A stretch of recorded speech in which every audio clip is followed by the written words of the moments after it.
most lucrative illegal business in the world. Okay po mga kahabi, ito po yung ating pag-uusapan sa bidyong ito. Yung most lucrative illegal business in the world. Unang-una po ang illegal drugs. Pangalawa, ang human trafficking. Pangatlo, ang illegal firearms. At ang pang-apat po ay ang illegal wildlife trade.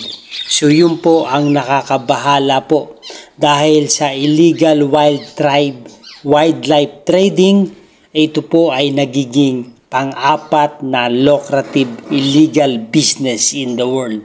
So mga kahabi, mapagpalang araw po sa bawat isa sa atin. So ang topic po natin o yung pag-uusapan natin yung pinaka lucrative illegal business. Ito po yung nangyayari sa atin sa kasalukuyan. Ano po ba yung lucrative? Ito yung ayon po sa Google, lucrative. Ito po yung profitable, money-making, remunerative. Okay po mga kahabi, ito po yung madaling pagkakakitaan kung sa madaling salita, sa salitang Tagalog o sa salitang Pilipino. Yung madali pong pagkakakitaan patungkol po sa illegal business. Ito yung illegal wildlife trading. Okay po mga kahabi, kung bagong viewers ka sa channel na ito, ay humingi ako ng favor.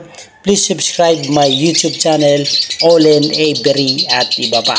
So mga kahabi, ang pag-uusapan natin ay nakakabahala po yung ating buhay mag-iibon ay nagiging pang-apat dahil sa illegal wildlife trading at yung illegal possession of endangered species. So, ito po ay yung most lucrative illegal business in the world. So mga kahabi, so nais ko pong ibahagi sa inyo ang isang video mula po sa DENR-NCR patungkol po sa most lucrative illegal business in the world. Okay po mga kahabi, so panoorin po natin at nawa ay maunawaan natin kung ano po ang kalagayan nating bilang isang buhay mag-ipon. Okay po mga kahabi, let's go, let's go!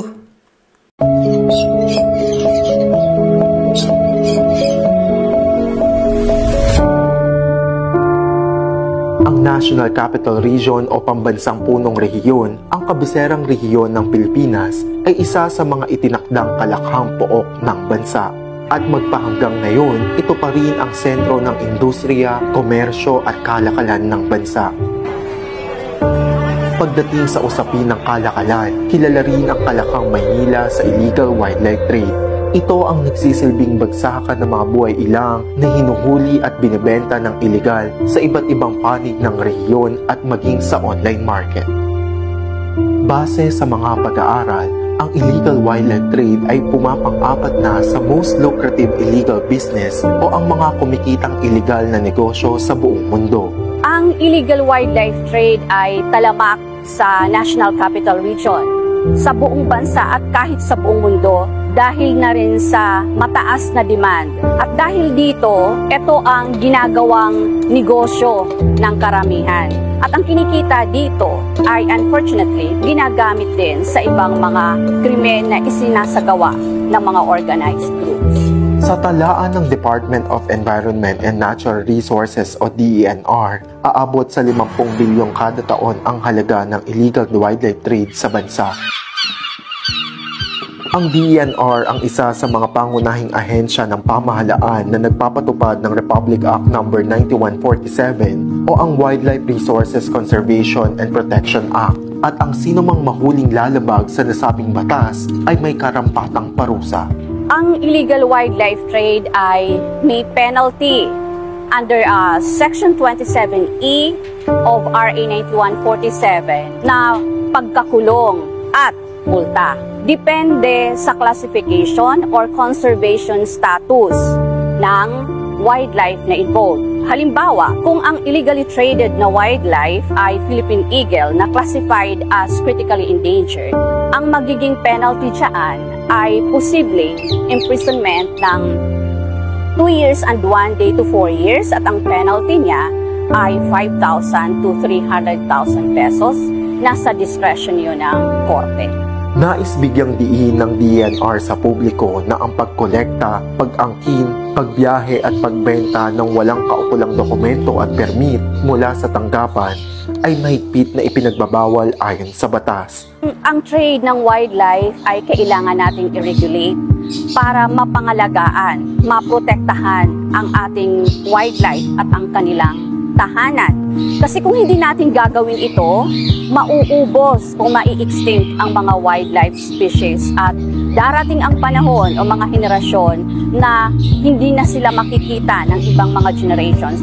Gampanin ng Enforcement Division ng DNR-NCR ang mahigpit na pagpapatupad ng RA 9147. Kasama dito ang pag-iimbestiga sa mga violations at pagsasampa ng criminal complaint sa prosecutor's office. At eventually, kami ay nagtitestify sa court once na naisasampa na yung kaso. Kasama rin dito sa gampanin na ito ang mahigpit na pagmomonitor ng mga wildlife permits kagaya ng Certificate of Wildlife Registration, Wildlife Farm Permit, Wildlife Special Use Permit, Clearance to Operate at iba pa para masiguro na ang mga terms and conditions ay nasusunod ng mga permittees natin. Ayon sa batas, kinakailangang kunan ng Certificate of Wildlife Registration o CWR sa DNR ang inaalaga ang wild animal upang maging legal ang pagmamay-ari nito. Ang CWR ay ang nagbibigay ng authority o permiso sa isang tao para mag-alaga, magparami ng wildlife. Pero ang pagkakaroon ng isang CWR ay may mga kaakibat na mga tungkulin. Kasi kung hindi siya magko-comply or magkakaroon ng violation, pwedeng makansela ang kanyang CWR. They can apply for a CWR basta they can prove that the species came from a legitimate source. Ang number one na source lang is wildlife farm permit holders. CWR holder, allowed sila magbenta pero only non-cited or non-threatened species. Inaalaw namin ang deed of sale if it's really a sale or deed of donation if it's really donated. Pinadali at pinabilis na ang pag-a-apply ng CWR sa DNR National Capital Region upang maging legal ang pagmamay-ari ng wildlife. Tayo sa NCR, we try to simplify eh. Okay? We stick to kung ano yung what is stated in the law na requirements, which is proof of legal source, fill up application form, that's basically it eh. Kasi ang nasa lagay sa batas, proof of legal acquisition. Siyempre, pag sinabing legal acquisition, these are documents or instruments, paper instruments na registered or accredited ng gobyerno or specifically BIR. So those are only two documents, which is the official receipt and sales invoice. Ilan sa mga hakbang na patuloy na isinasagawa ng DNR National Capital Region upang masugpo ang illegal wildlife trade dito sa Metro Manila ay ang pagmamonitor ng mga CWR holders. As a CWR holder, isa sa mga main obligation is yung submission ng QBR, Quarterly Breeding Report. They have to submit it every 3 months. Mag-breed ang hayop o hindi, they have to submit it. Additional parental stocks are reflected dun sa QBR. Isa yun sa factor, kung nakikita naman namin na regularly, religiously nagsasubmit sila ng QBR at nakita namin substantial na yung inventory nila at they need to really sell. That's the time na we tell them, wildlife farm permit, these are permit holders na allowed mag-commercial breeding and sell ng products. So yun po mga kahabi, ang most lucrative illegal business in the world natin. So kailangan maging alerto po tayo sa mga bagay na ito, sa mga alituntunin ng mga DNR na dapat tupdin natin at sundin natin mga kahabi ang batas ng RA 9147 regarding po sa conservation and protection of wildlife animals. So yun po, nakakabahala yung mga nangyayari sa atin na nagiging pang-apat po yung illegal wildlife trading sa atin. So ganun pa man ay dapat hindi pa naman huli ang lahat na dapat tubdin natin at sundin natin ang batas ng RA 9147 upang maging legal ang ating pag-aalaga ng mga endangered species na ayon sa DNR na dinideclare nila ang mga illegal possession of endangered species. Okay po mga ka-abi, hopefully meron tayong mga natutunan regarding po sa mga topic natin sa video ito. So mga ka-abi, kung nagustuhan niyo itong video na to ay humingi ako ng favor, please subscribe my YouTube channel, Olen Aviary at iba pa. Okay po, so tuloy-tuloy po tayo. So shoutout po muna tayo mga ka-abi. Nice kong i-shoutout natin ang yung mga bagong subscriber natin na si Pinsnography. Boss, tanong lang po, yung mga zebra pinches po ba kakailanganin po ba ng papel sa DNR or hindi na po? So mga ka-abi Pinsnography ay nice kong ipahatid sa inyo na kinakailangan pa po na kailangan ng dokumento para sa zebra pinches dahil ang pinches po ay isa sa mga itinalaga ng DNR na endangered species po. So maraming po salamat sa iyo ka-abi Pinsnography. At ganoon din po, shoutout po sa iyo at Ian Concepcion. PM Sir, looking po ng pang-handpid. Okay po, makahabi, Ian Concepcion, sa sunod na video po, talakayin po natin. So, kung saan po tayo makakabil ng mga handpid na mga na kinakailangan ninyo. Okay po, shoutout po sa iyo, Ian Concepcion. Ganun din po, nice kong shoutout sa inyo at Lynn Borja 802. Sabi mo, normal 3K to 6K pares. Punta ka ng Hulong Duhat, Malabon City at malalaman mo presyuhan ngayon o kaya punta ka Bukawi, mura lang. Okay po. At kahabi Lynn Borja 802, wala naman problema sa kung saan ang mura, kung saan ang mahal. Depende po iyan sa breeder and seller na pinuproduce nila or yung pinanga-out nila. Kasi depende po yan kung paano nila tinitake care yung mga alaga nilang ibon, kung paano po nila pinipresyuhan ang kanilang mga pang-out. Kung pupunta po tayo sa Malabon City at kung tayo naman po ay manggagaling sa South, ay sa province, ay mamamasahe tayo patungkol sa inyong nais na malaman na presyuhan ng pinakamura. So mainam dyan mga kahabi ay kung saan po tayo makakamura ay doon tayo pumunta. Pero kung sinasabi nyo na doon sa isang lugar ay mura ang presyuhan, ay ang masasabi ko, depende po yan sa area kung saan tayo manggagaling. Okay po kahabi, Lynn Borja 802.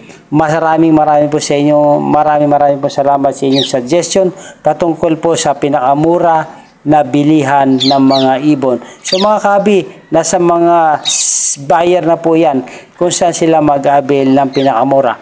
Pero ang suggestion ko lang po kung saan po ang mga available na mga breeder at seller natin na pang-out nila. Wala naman po yung comparison na sa breeder and seller kung magkano ang presyohan nila. Okay po, maraming po salamat. At ganun po, ginais ko rin pong i-shoutout si Dennis Alvarez. Pa-PM naman po, magkano po ang kuha nyo sa nyo with papers. Okay po, so pag-usapan po natin sa private message po. I-pay nyo po, malalaman natin ang mga presyohan at Dennis Alvarez. Shoutout po sa inyo. At ganun din po, nice kong i-shoutout si Arnold De La Cruz. Shoutout po sa inyo. At si Kahabi Noel Garcia. Shoutout po sa inyo. At saka si Mangyan Drone Shot. Shoutout po sa inyo. Sa mga hindi ko nabanggit sa sunod na video ay shoutout po kayo. Maraming pong salamat sa inyo mga kahabi. So mga kahabi, hanggang dito lang po muna yung ating topic regarding po sa most lucrative illegal business in the world.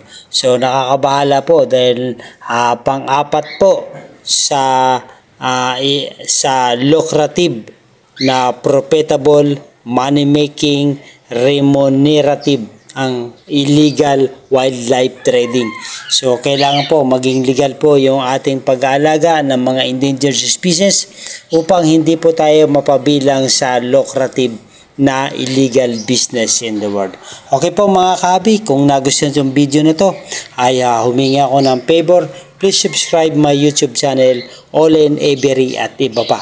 At don't forget to click the notification bell para ma-update po tayo sa mga video na ating i-upload regarding po sa mga kwentong ibon, buhay mag-ibon. Okay po, maganda ang buhay pag may alagang ibon sa ating bahay. Mabuhay and God bless. Thank you for watching.